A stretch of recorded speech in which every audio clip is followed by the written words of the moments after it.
대강절 셋째 주일을 맞이했네요.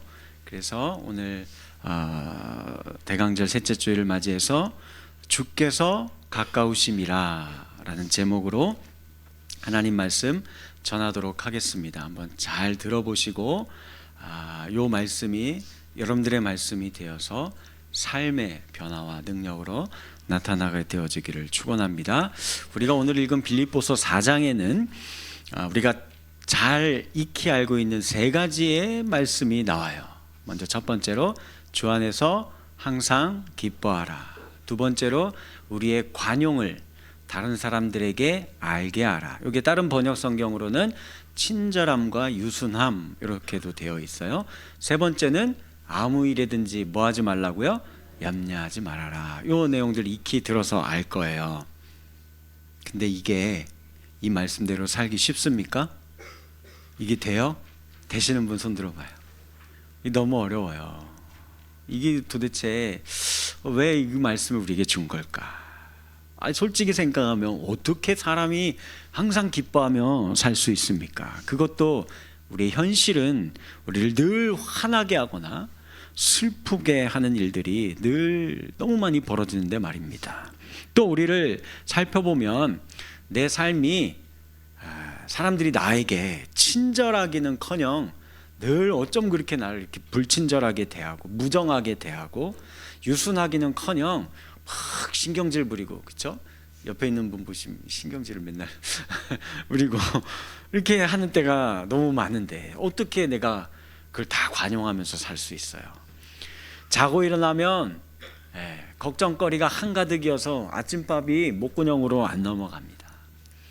일 마치고 퇴근해서 잠자리에 들려고 해도 내 오만 가지 생각이 막 빙빙 맹돌고 있기 때문에 쉽게 잠자리에 들지 못하는데 어떻게 염려 없이 걱정 없이 살을라 라고 우리에게 말할 수 있는 걸까요? 그러니 어떤 의미로 보면 바울이 우리에게 이 말씀하는 것은 이렇게 들려요. 불가능한 것을 가능하게 만드시오. 아멘. 아멘 하신 대로 될지어다. 아니면 하늘의 별들을 그거 하나하나 빠지지 말고 다 세어보거나 바다의 모래알 하나하나 다 카운팅해갖고 다 모아서 세봐라. 그렇게 불가능한 일을 우리에게 주문하는 것 같습니다. 아무리 팔모로 생각을 해봐도 주 안에서 항상 기뻐하고 우리의 친절함과 유순함을 세상 사람들에게 알게 이렇게 살아가고 뭐 이래든지 걱정과 염려 근심 없이 살아갈 수 있다라는 이런 말씀을 지키기는 너무 어려워 보여요. 아무래도 사도 바울 선생이 이거 요즘 현대인의 삶이 이게 얼마나 이게 어려운 삶인지를 몰라도 너무 몰라서 이치에 안 맞는 이야기를 여기다 적어 놓은 것 같다라고 생각이 들 법만도 하죠. 저도 그렇게 생각이 들 때가 있었습니다. 그러던 중에 제가 문득 이 말씀을 묵상하다가 무릎을 탁 치는 말씀을 제 눈에 들어왔어요. 5절 하반절에 있는 말씀이에요. 뭐라고요? 주께서 가까우심이라. 이 말씀이 제 눈에 확 들어왔습니다. 그리고 놀라운 사실을 깨닫게 해 주셨어요. 이 말씀은 현대인의 삶 속에서 도저히 불가능하다고 여겨졌던 앞에 이 세 가지 것들, 이것들에 대해서 그러나 우리가 이걸 실제로 살아낼 수 있는 힘과 에너지와 원동력을 제공해 주는 근거가 되는 말씀입니다. 저 말씀으로 우리는 이걸 살아갈 수 있게 되는 거예요. 이게 무슨 말이냐? 이 모든 것이 가능한 삶이 되려면 우리가 집중해야 할 것은 이 사실이에요. 주님께서 가까이 오고 계십니다. 변할 수 없는 진리입니다. 하루가 지나고 또 하루가 지나고 우리의 몸은 늙고 병들지라도 주께서 하루 더 그리고 또 하루 더 만날 날이 가까이 다가오고 있다라는 사실입니다. 이것을 믿어야 해요. 다른 말로 하자면 우리는 미래에 대한 희망을 품고 살아야 한다는 것입니다. 우리가 품어야 할, 바라보아야 할 미래 무엇일까요? 여러분들은 무엇을 꿈꾸며 바라보며 오늘 현재의 삶을 살고 계실까요? 오늘 본문의 말씀 3장 마지막 21절 말씀 보면 이런 말씀이 하나 나와요. 제가 새번역 성경 버전으로 준비했어요. 시작. 그분은 만물을 복종시킬 수 있는 권능으로 자기의 영광스러운 몸과 같은 모습이 되게 하실 것입니다. 아멘.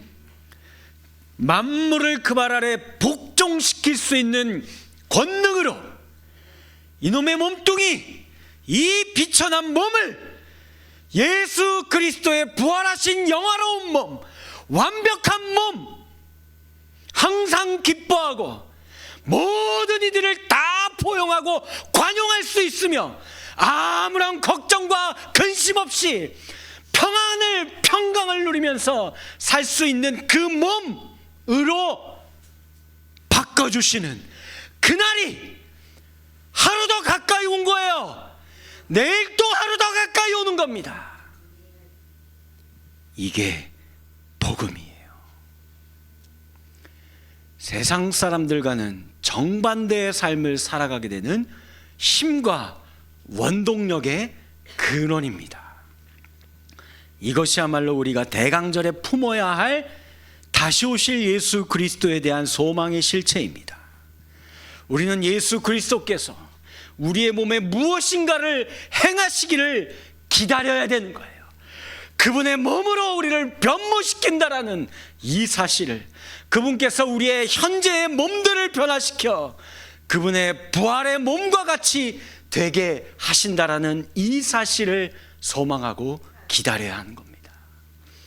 여러분들, 기독교는요, 인간의 몸에 대한 종교입니다. 에이, 저 목사님 무슨 말 하는 거야? 우리는 영적인 걸 추구하는 거 아니었어? 그것도 맞죠. 영적인 걸 추구하지만 영적인 것만 추구하지 않아요. 그거는 저 거짓된 이단들이나 거짓된 우상들이나 실체가 없기 때문에, 실체에 우리의 몸을 어떻게 할 아무런 힘과 능력이 없기 때문에 하늘에 뜬구름 잡는 소리만 하는 게 다른 종교들이고 이단들입니다. 그러나 기독교는 정확하게 우리의 몸에 대해 매우 중요하게 여기며 신앙 체계를 바로잡으려고 합니다. 다시 말해, 기독교는 우리의 몸을 자신의 몸과 같이 만드시기 위해 오신 그 그리스도, 그것 때문에 성육신하신 거예요. 우리의 영혼만 구하는 것이 아니라 우리의 몸도 그분처럼 완벽한 몸으로 부활에 참여하기 위해서 예수 그리스도께서 그 2000년 전에 이 땅에 종의 형상으로 사람의 모양을 입고 오신 것입니다. 이게 얼마나 복된 소식인지 잘 생각해 봐요. 우리의 삶의 근원적인 문제가 무엇입니까? 이놈의 몸뚱이가 문제입니다. 이놈의 몸이 문제죠. 예수님께서 마태복음 26장 41절에서 마지막 최후의 기도를 할 때에도 이렇게 제자들에게 이야기한 적이 있어요. 마음에는 원이로되 육신이 약하구나. 너희들 나를 위해서 좀 기도해 주기를 요청했는데 졸고만 있는 제자들을 향해 말씀했죠. 사도 바울은 로마서 7장 24절에서 이렇게 탄식합니다. 오라, 나는 공고한 사람이로다. 이 사망의 몸에서 누가 나를 건져내랴. 그 바울 선생조차도요, 그 마음에 두 마음이 있어서 원하는 이 성령의 이 선한 삶을, 인도하는 삶을 순종하며 살지 못하고 여전히 내 안에 죄악 가운데 살고자 하는 이 삶을 내 안에서 오늘도 싸우고 있다. 누가 나를 이 죄된 몸에서 건져낼 수 있겠느냐, 탄식을 했던 겁니다. 잘 생각해 보세요. 우리 사람이라는 이 존재가요, 죄로 인해 이제 우리 몸이 죽음의 형벌을 지니고 사는 존재가 되었습니다. 그래서 태어남과 동시에 늙고 병들어 죽음을 향해 달려가는 인생들이 되어버린 거예요. 점점 늙고 병듭니다. 이게 우리 모든 세상 사람들의 궁극적인 무서움과 두려움이에요. 언제 어떻게 내가 늙고 병들고 어떤 사고를 당해서 내가 어떻게 죽을지 몰라요. 이게 너무 무서워요. 그래서 할 수만 있으면 대비책을 만들어 놓으려 하죠. 탐욕으로 더 많은 것을 가져다 놓고 방어책을 쌓고 성벽을 쌓으며 채우려고 방비합니다. 그런데도 아이러니하게 쌓으면 쌓을수록 더 불안해요. 많이 가져다 놔도 여전히 이게 두렵습니다. 지금 당장 내 육체를 더 꾸미고 더 젊게 만들고 몸에 좋다는 것들만 잔뜩 먹고 열심히 운동하고 젊어질 수만 있다면, 회춘할 수만 있다면, 이 죄악된 몸뚱이가 죽음으로 향해 가는 발걸음을 조금이라도 멈출 수만 있다면 어떤 거라도 다 투자해서 합니다. 그래도 멈추지 못합니다. 한 걸음도 뒤로 가게 할 수 없어요. 연말연시가 되면 많은 모임들이 이제 생겨나죠. 일명 송년회라고 하는 거예요. 그 중에서 이제 뭐 동창회 이런 것도 이때쯤 또 많이 이렇게 모이는 것 같아요. 오랜만에 동창회 나가면 몇 년 만에 만나는 고등학교 때 친구들, 초등학교 때 친구들 만나면 이런저런 얘기 나누고 아마 술 한 잔씩들 하시겠죠. 근데 이제 이런저런 얘기 처음에 야 반갑다 친구야 어떻게 잘 지내냐 이런저런 얘기하다가 결국 그 끝이 뭘로 가는지 아세요? 다 거의 비슷하게 갑니다. 현재 자기들이 지금 내가 얼마나 잘 살고 있는지 잘 나가고 있는지 이런 것들로 결국은 이야기의 초점이 맞춰져요. 너 어디 살아? 청담동 살아. 오 그래? 청담동 어디? 거기 무슨 아파트 하나 요번에 새로 장만해서 이사했어. 야 그래. 그런데 우리 남편이 요번에 승진해서 드디어 이제 임원 돼서 이사 되고 우리 아들내미가 요번에 과외도 별로 안 시켰는데 서울대 들어가고 이런 거 이제 막 얘기를 하는 거죠. 그리고 이제 야 너 입고 온 이지 루이비통이냐? 아니면 이제 들고 온 가방이 야 이거 에르메스냐? 손목에 차고 온 게 롤렉스냐? 이런 거 이제 거기에 막 이제 그래서 별거 아니야. 이런 거 별거 아니야. 이러고 이제 하면서 저는 아무것도 아니에요. 이거 중국 선교 갔을 때 산 짝퉁 시계입니다. 그때 우리나라 돈으로 3만 원 주고 산 거. 근데 그때 중국 선교 간 게 거의 15년 전인데 아직도 고장 안 나고 잘 차고 있어요. 하여튼 그랬습니다. 왜 쓸데없는 얘기를 했지? 자, 이런 것에만 서로 관심을 두고 있는 거예요. 그러고서는 이제는 뭐 하는 거예요? 집에 와서 괜히 배 아파하면서 엄한 누구만 잡아요? 남편. 내가 너 만나가지고 말이야. 그래서 이제 이렇게 하면서 이렇게 이제 이야기를 하는 거죠. 자, 그러나 대강정의 소망을 아는 자들이라면 우리는 더 이상 이런 삶을 살지 않아도 됩니다. 주께서 가까우심이니라. 결국에는 그분이 우리의 이 죄악된 몸들을, 늙고 병든 몸들을 그분의 영화로운 몸들로 변화시킬 것을 알고 믿으며 기다리고 있는 게 저와 여러분들이기 때문입니다. 그분은 우리를 아름답고 완전한 존재들로 만들어 주실 것입니다. 그분은 만물을 그 발 아래 복종시킬 수 있는 그 권능으로 우리를 아름답고 온전하게 만들어 주실 거예요. 이것이야말로 믿기 어려운 놀라운 해방의 메시지입니다. 우리의 마음과 생각을 진정으로 이 세상에 올가매이지 않고 자유하게 만들어주는 복음이라는 사실이에요.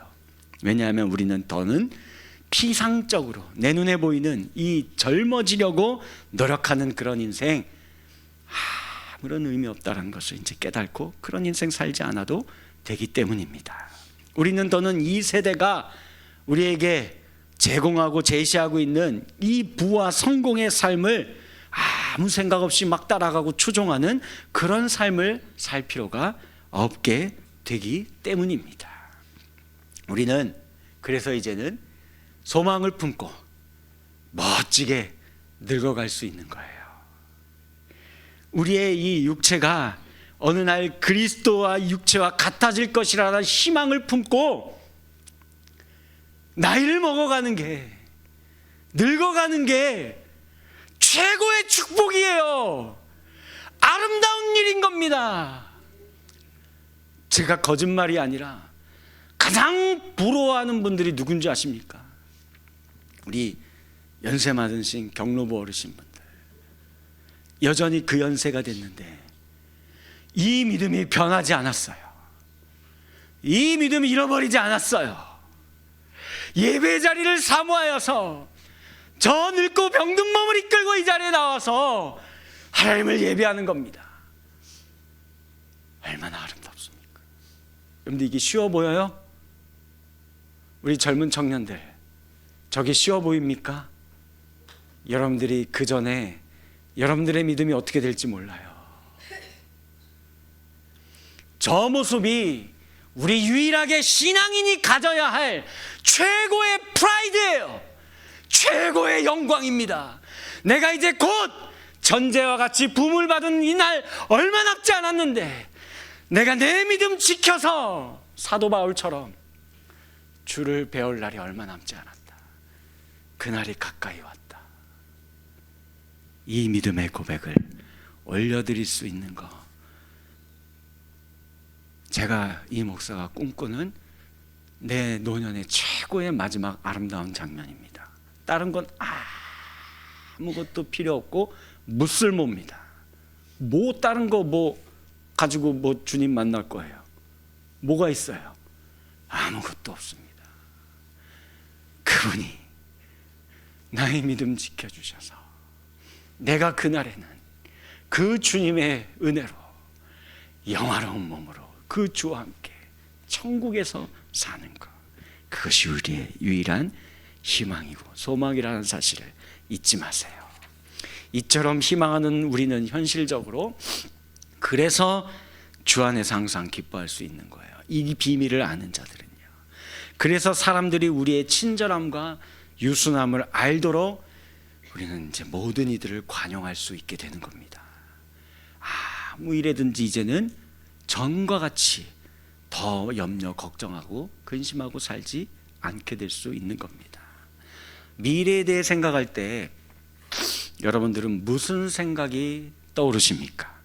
대부분의 많은 사람들은 미래에 대해 생각할 때 무엇이 일어날 것인가에 대해서 생각해요. 어떤 일이 내가 내년에 무슨 일을 내가 할까? 이런 거 무엇에 대해서 생각을 하죠. 그러나 우리는요, 미래에 대해서 생각할 때 누가 올 것인가를 생각하는 존재들입니다. 이 차이는 어마어마한 차이예요. 무엇과 누구 사이의 차이는 엄청난 차이입니다.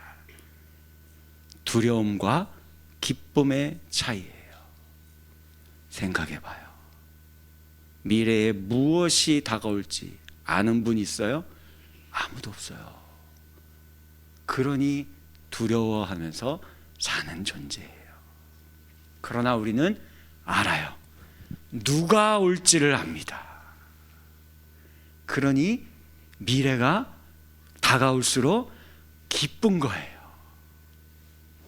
무슨 일이 벌어지든 전혀 걱정 없습니다. 세상을 그 권세로 굴복시킨 그 예수 그리스도가 나를 맞이하러 다가오고 있기 때문입니다. 그러니 정령코 그 미래가 기쁨으로 여겨지는 사람들인 거예요.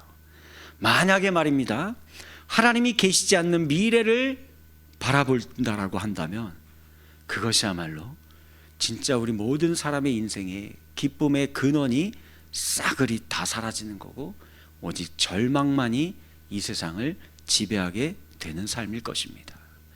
만약에 말입니다, 그리스도가 다시 오지 않는다라는 그 하늘이라고 한다면, 그 하늘을 쳐다본다라고 할 때, 그러면 우리는 다시금 이 세상에 있는 것들만 바라보며 걱정과 근심에 사로잡혀 내 목숨을 위해 오늘은 무엇을 먹을까, 무엇을 마실까, 내 몸을 위해 무엇을 입을까, 매일 이 걱정과 근심만 하면서 사는 삶이 다시 시작되는 것일 겁니다.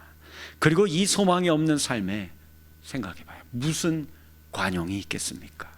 무슨 친절함과 유순함이 있겠습니까? 그러나 반대로 이 복음을 알고 주께서 가까우시니라 라는 여 약속의 말씀에 소망을 두고 살아가는 인생들에게는 들레고 불친절하고 미워하고 남의 것을 탐하고 빼앗을 필요와 이유가 이제는 전혀 없어진 겁니다. 우리는 아낌없이 주는 나무가 될 수 있는 거예요. 왜냐하면 이미 영광스러운 몸으로 바뀌게 될 예비된 신부들이기 때문입니다. 어제 우리 김준혁 군과 우리 윤혜빈 양, 아름다운 결혼식이 있었어요.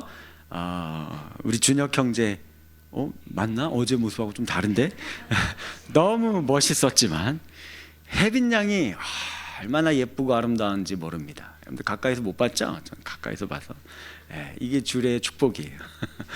그래서 제가 했는데 두 분 어제 제가 전해준 말씀 잊지 말고 행복하게 사시기를 바랍니다. 그런데 이제 만약에 이런 결혼을 앞둔 신부가 있다고 가정해 봅시다. 넉넉하지 않은 그런 서민 가정에서 자라난 두 자매예요.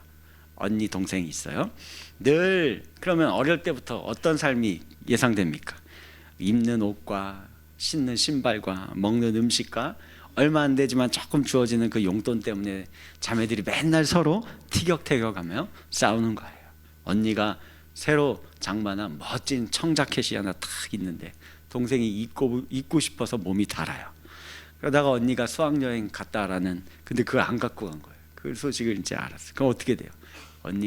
동생이 간이 배 밖으로 나오고 그거 이제 탁 입고서는 이제 막 학교 가고, 그러다가 그 걸리면 어떻게 됩니까? 머리털 다 뽑히고 내인년 하면서 난리가 나죠. 이제. 그러면 동생은 이제 어떻게 해요? 서럽게 울면서 아빠한테 가가지고 왜 나는 안 사주냐고 하면서 그냥 서럽게 울고 그러는 겁니다. 자, 그런데 어느 날 이 언니가 왕자님을 만났어요. 그냥 우리가 흔히 말하는 왕자님이에요. 진짜 왕자예요. 그래서 결혼하며 살게 됐어요. 궁궐 같은 집에 드레스룸이 따로 막 크게 있는데 거기에 드레스만 수십 벌이 쫙 걸려 있는 그런 집이에요. 내일 결혼식 올리고 가서 살기만 하면 돼요. 전날 이제 마지막으로 동생하고 잠잘 때 그러면 어떡할까요? 언니가 이 청자켓 이거 중요해요. 이것도 가지고 가요? 아니죠. 그거 다 이렇게 손으로 피면서 너 입으라고. 언니가 갖고 있던 모든 옷들 충분히 그 동생에게 다 양보해주고 올 겁니다. 이런 거예요. 유순 혹은 관용이라고 번역된 헬라어는 당신의 권리들을 주장하지 않는다라는 뜻입니다. 왜 이걸 우리가 주장하지 않을까요? 우리는 더 큰 권세와 권리를 갖고 있기 때문이죠. 하늘의 시민권을 얻고 살아가는 인생들이기 때문에 그렇습니다. 영광스러운 몸으로 변화하여 예수님의 신부가 될 아름답고 거룩한 몸이기 때문입니다. 이 친절하고 유순한 관용하는 삶에 대해 그래서 바울은 2절 말씀에 보면 이런 내용이 하나가 그 교회에 벌어졌던 일이 하나가 삽입돼서 들어간 내용이 하나 있어요. 한번 읽어볼까요? 시작. 내가 유오디아를 권하고 아멘. 갑자기 왜 이 두 여인에 대해서 언급하는 걸까요? 이 빌립보 교회에 있었던 두 여인입니다. 주님과 같은 마음을 품으라. 그 주님 같은 그런 관용하는 마음, 유순한 마음, 친절한 마음, 요거 품으라는 거죠. 그래서 다른 번역 성경에는 뭐라고 돼 있느냐? 쉬운 성경은 화해하십시오, 현대인의 성경에서는 사이좋게 지내십시오 이렇게 번역되어 있어요. 그러니 이걸로 뭘 유추해 볼 수 있겠어요? 둘이 사이가 안 좋아요. 싸워요. 둘이 교회 중직이에요. 한 명은 권사회 회장이고 한 명은 여전도회 회장이고 그래가지고 둘이 이 맨날 서로 의견이 대립돼요. 막 티격태격 싸우고 막 하면서 막 서로 목청 높이고 막 그러고 있는 거예요. 그 우리 한국교회 상황으로 대입을 하면은 한 명은 경상도 출신이고 한 명은 전라도 출신이고, 아니면 한 명은 진보고 한 명은 보수 성향이 있는 사람이고, 아니면 한 명은 좌익의 성향이 있고 한 명은 우익의 성향이 있는 사람이다, 뭐 이렇게 생각해도 될 것 같은데, 이게 아무 상관이 없게 된다는 거예요. 뭘 깨닫게 되면요, 주께서 가까이 오시느니라. 그때는 내 몸이 영화로운 몸이 돼요. 여러분들, 우리 이 육신의 몸뚱이가 불완전하고 죄악 가운데 있고 너무나 허물이 많기 때문에 인간의 삶에 보조가 필요한 정치제도가 필요하고 법제도가 필요하고 윤리가 필요하고 도덕이 필요한 거예요. 그러나 우리의 몸이 영화로운 몸이 되면 천국에서도, 여러분들 정치할래요? 아무 무쓸모예요. 그때는 예수님과 같이 완전한 그런 몸이 되기 때문에 모두를 관용하고 친절하고 유순하며, 그리고 참으로 모든 일을 기뻐하고, 그리고 아무런 걱정과 근심 없이 평강을 누리는 삶이 되기 때문입니다. 그러니 이거를 오늘 우리의 삶에 가져오라는 거예요. 그때의 우리 교회 안에서도 다른 의견은 있을 수 있죠. 그러나 그걸로 인하여서 서로를 혐오하고 미워하고 저주의 말을 내뱉고 저 마귀 새끼들 막 이렇게 이런 거는 안 할 수 있게 되는 거예요. 이 소망이 우리 안에 있어지게 되기를 주님의 이름으로 간절히 축원합니다. 우리의 관용과 친절함은 그래서요, 우리는 성격에서 나오는 거 아닙니다. 이거 한계가 있어요. 배움과 사상에서 나오는 것도 아니에요. 하늘을 바라볼 때 주께서 가까우시니라 라는 이 약속의 말씀에 소망을 두고, 그날에는 모든 육체가 다 예수님처럼 완벽한 영광의 몸이 될 것을 알기 때문에 지금 바로 그 천국의 관용과 친절한 삶을 살아가게 되는 것입니다. 마지막으로 아무것도 염려하지 말라라는 요 바울의 말 생각해보고 말씀을 마치겠습니다. 사실 이 염려와 걱정을 제거하는 것은 마치 이런 것 같은 것 같아요. 한여름에 숲속에 야외 캠핑 나간 거예요. 거기에서 모기가 조금 이렇게 무니까 이거 막 한두 마리 제거하고 이러면은, 그러면 모든 근심 걱정 사라질까요? 아니죠. 이제 수십 마리가 달려듭니다. 이런저런 걱정과 염려들을 한두 개 제거한다고 끝이 아니죠. 또 다른 염려와 걱정이 모기떼처럼 우리를 덮여올 겁니다. 그렇다면 도대체 바울은 무슨 말을 하고 있는 걸까요? 염려를 멈추세요, 그만 걱정 같은 거 하지 말고 좀 살아요 라고 우리에게 이야기하는 걸까요? 아니에요. 염려하고 있는 사람에게 염려하지 말라라고 이야기하는 것은 마치 이런 거예요. 물에 빠져가지고 죽으려고 막 허우적거리고 살려주세요 이런 사람에게 헤엄쳐서 나와요, 뭐 하세요 하는 거하고 똑같은 거예요. 불면증에 잠 못 이루면서 확 뒤척이는 사람에게 잠 좀 빨리 자요, 편안하게 왜 잠 못 자고 있어요 이러는 거하고 똑같은 것입니다. 바울의 말은 우리의 삶에 염려와 걱정이 없다라는 말이 아니에요. 여전히 많은 걱정거리와 염려할 문제들이 산더미처럼 쌓여 있는데 우리의 시각을 바꾸라라고 이야기하는 거예요. 주께서 가까우시니라 라는 말씀을 주목하고 그분이 우리 곁에 계셔서 해주실 일들에 대해서 바라보며 우리의 현재 삶을 바라볼 때 우리는 전혀 다른 삶을 살 수 있게 된다라는 말씀입니다. 이런 거예요. 어린 자녀를 둔 엄마가 있어요. 엄마가 자녀에게 세상에는 두려워할 만한 일이 아무것도 없단다 라고 말할 엄마 있어요? 없죠. 그렇게 하면 안 되죠. 큰일 나죠. 그러면 불도 막 만지고 찻길에 막 뛰어들고 난리가 안 되죠. 가르쳐줘야죠. 두려움이 있다는 것을 알려주고 가르쳐줘야 되지만, 그러나 엄마는 자녀에게 두려움과 공포를 심어주지는 않습니다. 걱정하고 염려하여 잠도 못 자게 만들지는 않죠. 왜냐하면 어린 자녀가 거리에 나갈 때 결코 혼자 내보내지 않습니다. 거리에 돌뿌리가 있어도 엄마는 손잡아주고 있어요. 자동차가 지나다니는 찻길을 건널 때도 손잡고 있습니다. 동네 강아지가 이 아기를 보고 멍멍 짖고 막 달려들 것처럼 으르렁거려도 엄마가 손잡고 있습니다. 그리고 이 엄마는 그녀의 어린 자녀에게 이렇게 말해주는 겁니다. 아이야, 이 세상에는 엄마의 손보다도 더 크고 따뜻한 손이 언제나 너와 함께 할 거다. 우리의 몸과 영혼이 결코 무너지게 내버려 두지 않으시려고 자신이 직접 그 사람의 몸을 입고 내려오신 분이란다. 우리를 완벽하고 아름답고 빛나는 몸으로 만들어 주시려고 친히 종의 모습으로 오셔서 우리를 사랑해 주시고 우리 손을 꼭 잡고 계시는 분이란다. 그러니 딸아, 아들아, 두려워하지 말아라. 염려하고 걱정하지 말아라. 그런 것들은 오히려 너의 생각과 마음을 좀먹고 병들게 만들어서 하나님이 너에게 주신 너의 삶은 언제나 평강 가운데 살게끔 하나님이 만들어 놓고 계획해 놓으셨는데 그 삶을 놓치게 되고 살지 못하게 될 뿐이란다. 그럴 땐 그저 내 두 손을 꼭 붙잡고 계시는 예수님께 기도하고 간구하여 보렴. 너의 모든 형편과 지경을 다 그분께 아뢰어 보려무나.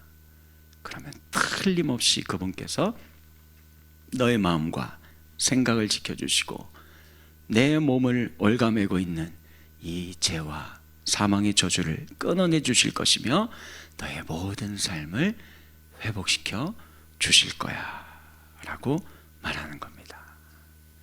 말씀을 맺습니다. 우리 육체의 늙고 병듦으로 인해 여러분들 슬퍼하고 걱정하고 염려하느라 기쁨을 잃어버리고 친절함을 잃어버리는 삶을 살지 마세요. 그러지 마세요. 남들 자랑하는 그 몸을 더 젊고 더 건강하고 더 화려하게 보이게 만드는 곳에 투자하는 내 손목과 목에는 뭐 비싼 게 안 걸려 있다고, 그런 거 우리는 못한다고 그것 때문에 슬퍼하고 걱정하고 염려하고 기쁨을 잃어버리고 친절을 잃어버린 삶 살지 마세요. 심지어는 설령 내가 내일 중병에 걸린다 해도, 설령 내가 내일 사업에 실패한다 해도, 설령 내가 내일 직장을 잃게 된다 하더라도, 설령 내가 내일 내 가족에 이런저런 일이 생긴다 할지라도 도리어 이 예수를 바라보시고 그 예수로 말미암는 기쁨과 관용과 평강을 누리는 삶, 세상 사람들에게 살아가는 것을 보여주세요. 세상은 이런 그리스도인이, 이런 예배자가 나오기를 기다리고 있습니다. 그래서 사도 바울은 로마서 12장 1절에 우리에게 이렇게 말씀하십니다. 시작. 그러므로 형제들아, 내가 하나님의 모든 자비하심으로 너희를 권하노니 너희 몸을 하나님이 기뻐하시는 거룩한 산 제물로 드리라. 이건 영적 예배니라.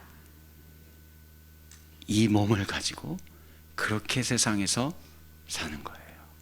그게 진짜 영의 예배입니다. 생각으로만 이거 한 거 아니에요. 이 복된 삶을 누리실 수 있는 이 소망 가운데 충만한 삶을 살 수 있는 저와 여러분들의 신앙의 삶이 되어지기를 주님의 이름으로 간절히 축원합니다.